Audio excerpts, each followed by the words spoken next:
Hi guys, I'm Mark. I'm Penny. And we are the Oyster Boys, and today, Penny's made a Kolsch. Yes, I have, from the Homebrew Handbook by Dave Law and Beshley Grimes.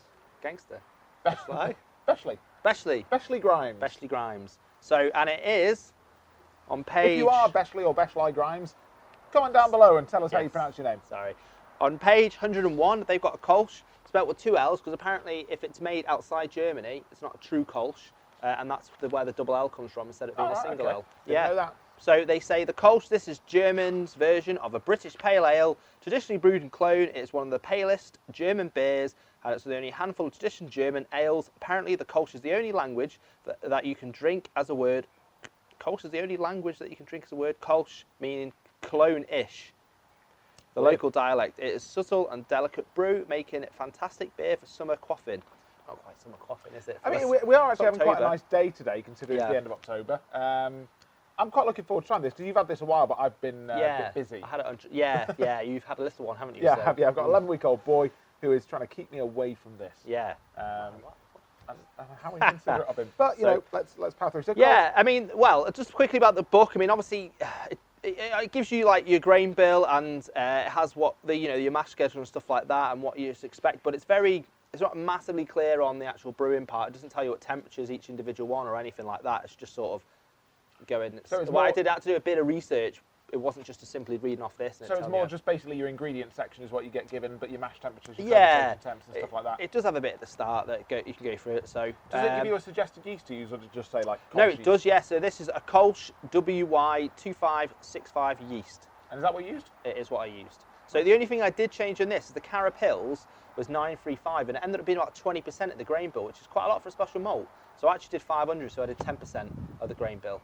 I didn't want a bad beer. I didn't want to throw away 23 litres. So.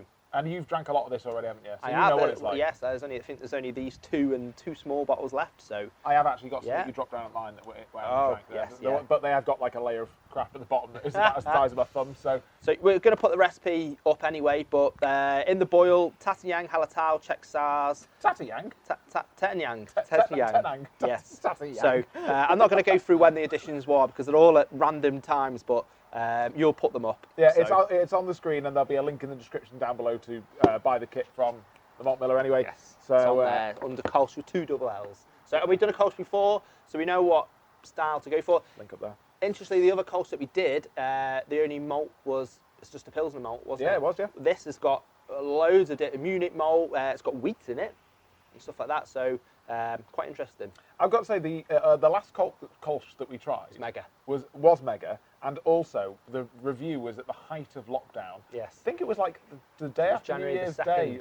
January the 2nd, in a field in the snow. Yes. Hard day. It's a long way since then. Yeah.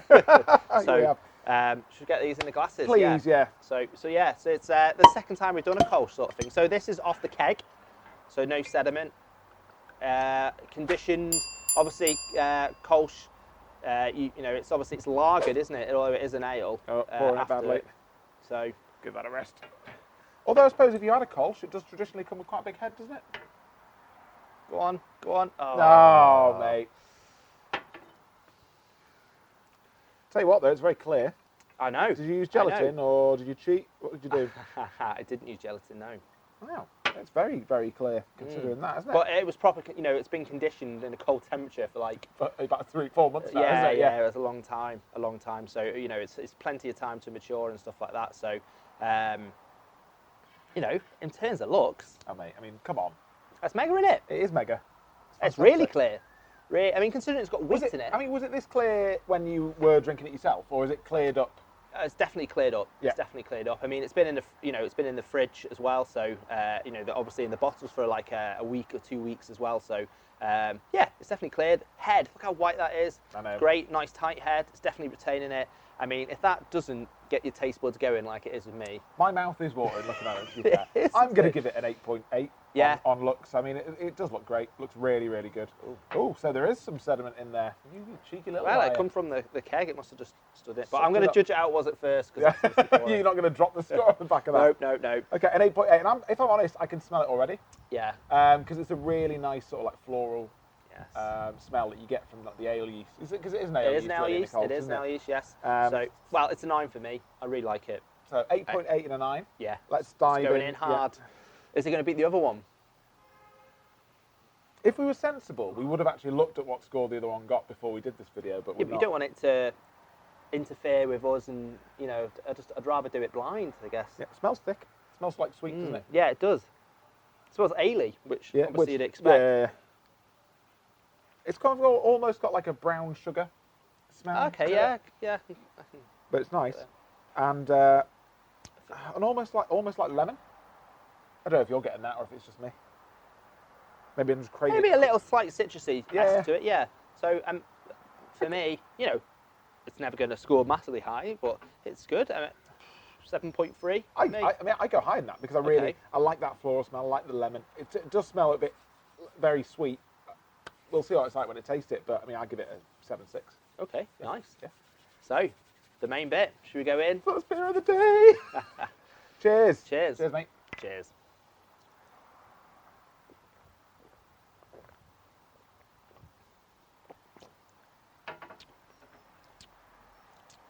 It's a bit sweet, isn't it? It is sweet, yes. Burp line's out. Perfectly carbonated, though, to be fair. And I really like when we bottle from the keg rather than bottle condition, because I just feel that bubbles are so much tighter and smaller, and it's just a much nicer drink. 18 psi.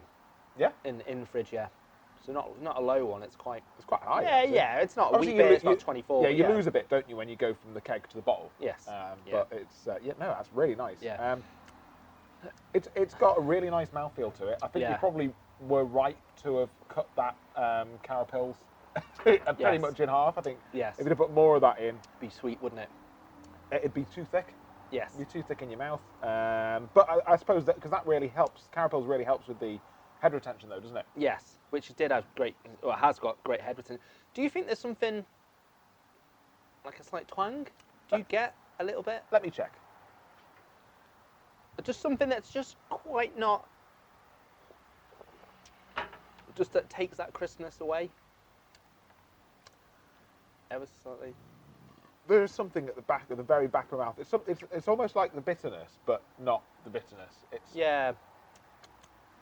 Don't get me wrong, it's not bad. No. If I went to the pub and I ordered a pint of Kollsch, and this is what was presented to me, I'd be very happy. I'd be happy with it. I mean, I'd probably give it. It's not much depth, is it? It hits you on the tongue. I'd probably say a 6.9. The high sixes, I think. Yeah, 6.9 is fair. I think for that. 6.8 for me. It's like I say. It's just no. Yeah, there's no roundness. I think. Yeah. You know, compared with the other one we had and stuff like that. And like I say, and that's with me alternate a little bit, but it's still a good beer. I'm surprised there's wheat that goes in it. So. You were surprised there was wheat? Maybe I don't know. Maybe it's for the head retention again, because wheaty malt does help you with that. Those bubbles. Yeah. Burp line. Mine's a little tiny line. Little cub. How much was it? So it was actually £23.50, and it was a 23 litre batch. That's pound a pint. Pound a litre. Pound a litre. Oh yeah. Oh, Jesus, mate. Roughly 50p a pint. 50p a pint, yeah. Roughly 50p a pint. And the biggest cost in there is going to be your yeast. Yeah, single yeast, cost. It's about £8.80 or something like that. And did you use the Y yeast that it said to use in the book? I did. Yeah, I did. Other than me changing the what's it called? Other than me changing the Carapils, everything was to the book, so to speak. So, 50p a pint. It's not great. We've had the as a cheaper, homebrew goes, mate. I believe we've made cheaper beers, much cheaper beers that were better. That were much better. The Schneider Weiss clone, for example, I think it was about 29p a pint. Something like that. Something like that. Something like that. And was a lot better. If I'm honest, it was a lot better. I think it's probably a 6.6. Yeah. I was going to say 6.9. You say what you want, mate. Don't let me. I'm not choosing your score for you. I'm just telling you my score is a 6.6. Yeah, 6.9. Okay. 6.9 for me. So sessionability though, it's not going to score massively high because that weird the bit at the back of my tongue. I'd probably have 1 second. I'll tell you one thing. I've not sessioned this much. I've had maybe, in a night, I've had maybe 2-3 pints. Now, when I made this, I did have the Erdinger Homebrew, Erdinger Cologne available, you know, at my leisure to grab a couple of bottles. So is that the highest rated beer we've done still? It is. Yeah. It is. So, yeah, 6.5 pints for this. I'd probably go for 4 because I think really? after 4, yeah, I think that thing at the back of my mouth. Yeah. Like, oh, someone get me a Stella. It is heavy, isn't it? It's not. It's definitely not as thick. crisp No, as a it's- lager. It's got that aliness to it, hasn't it? Which I think the last Kolsch we did was thinner than this. it was Not in a bad, you know, thin's thinner not a bad thing. It was just, and crisper, I think, Yeah. as well, and Yeah. probably a bit less sweet. But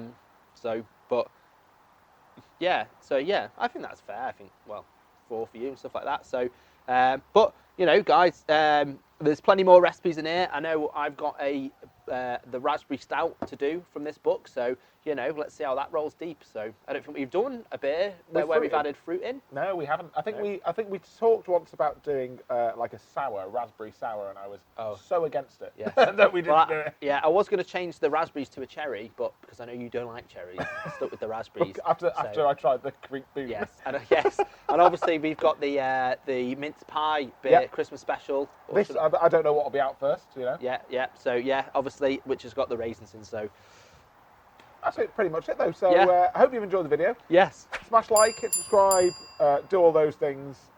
Link in the description down below if you want to pick up this recipe kit. Yeah, or if you've got any recipes that you want us to try and make, let us know. Yeah. Or find if there's a type of beer that you want to find and you want us to try and do a clone or something like that.